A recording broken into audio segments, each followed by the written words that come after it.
अस्सलाम वालेकुम व्यूअर्स, मैं हूं आपका होस्ट अब्दुल रहमान और आज डिस्कस करेंगे पाकिस्तान में गैस और तेल की फील्ड में होने वाली 39% की कमी, जिसके सबब हमें हर साल 7 से 8 अरब डॉलर्स का नुकसान हो रहा है। जी हां, लेटेस्ट फिगर्स आए हैं जिसमें कंपैरिजन किया गया है कि मार्च 2012 जब पाकिस्तानी तारीख की सबसे ज़्यादा गैस की प्रोडक्शन होती थी, उससे अब मार्च 2025 में गुज़श्ता 13 सालों के दौरान गैस की पैदावार में 39% कमी हुई है।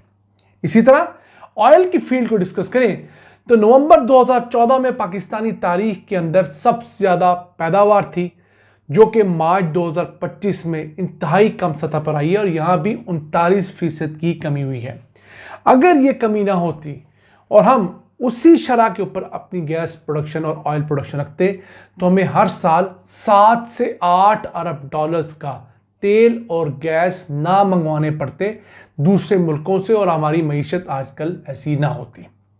जैसा कि आप चार्ट पर देख सकते हैं, जो कि टॉप लाइन सिक्योरिटीज़ ने शाया की है, जिसके मुताबिक मार्च 2012 के अंदर पाकिस्तान में गैस की यौमिया पैदावार 4420 मिलियन क्यूबिक फीट रोजाना थी, जो कि मार्च 2025 में 13 साल बाद 1695 मिलियन क्यूबिक फीट कम होकर 2725 मिलियन क्यूबिक फीट रह गई है। यानी जितनी पैदावार थी उसमें 39% कमी वाक़ई हुई है। और ये कमी क्यों वाक़ई हो रही है? इसकी सबसे बड़ी वजह तो ये है कि हमारे यहाँ गैस की डिमांड कम हो गई है।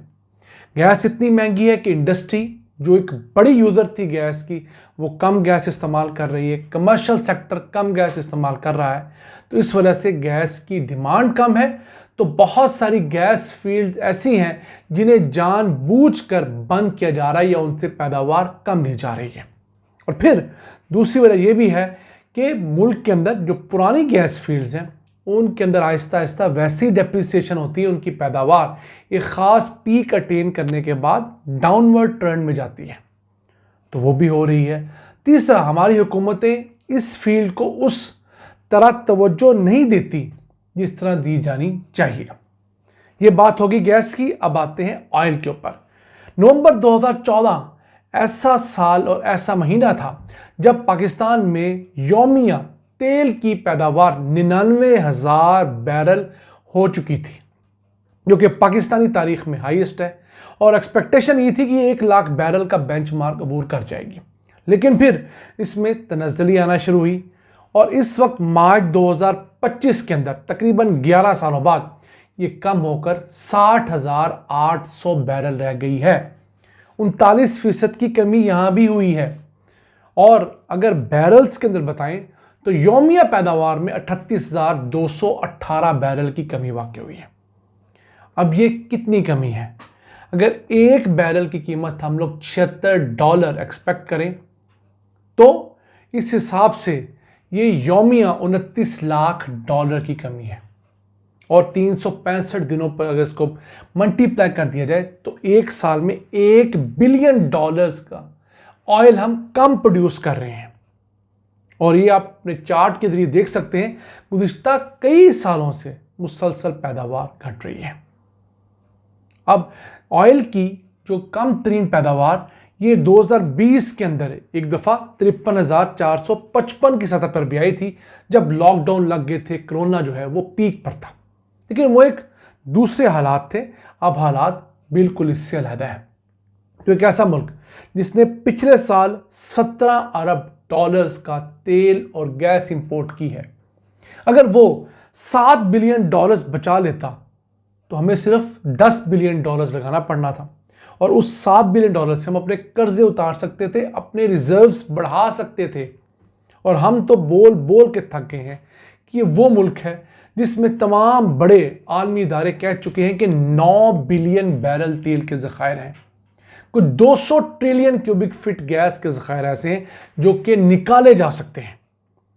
और अगर आप इर्द गिर्द के हमसाए देखें, एक तरफ ईरान गैस से माला माल है और गैस के सर पे कायम है, आपके सामने ओमान गैस से माला माल है, आपके हमसाए में इंडिया राजस्थान के सहरा में पूरे पाकिस्तान से ज़्यादा तेल और गैस निकाल रहा है।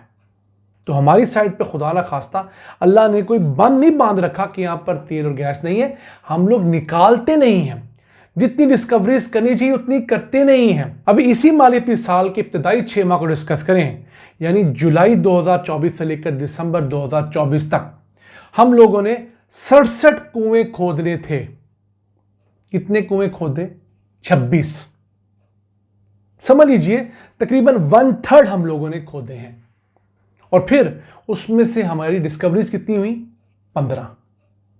उनमें हमें 2075 बैरल रोजाना मिला। इसके साथ साथ 215 मिलियन क्यूबिक फीट गैस मिली।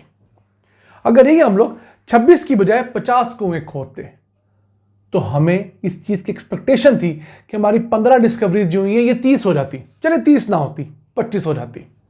ये 215 मिलियन क्यूबिक फीट गैस जो है ये बढ़कर 300-350 मिलियन क्यूबिक फीट गैस का इजाफा होता।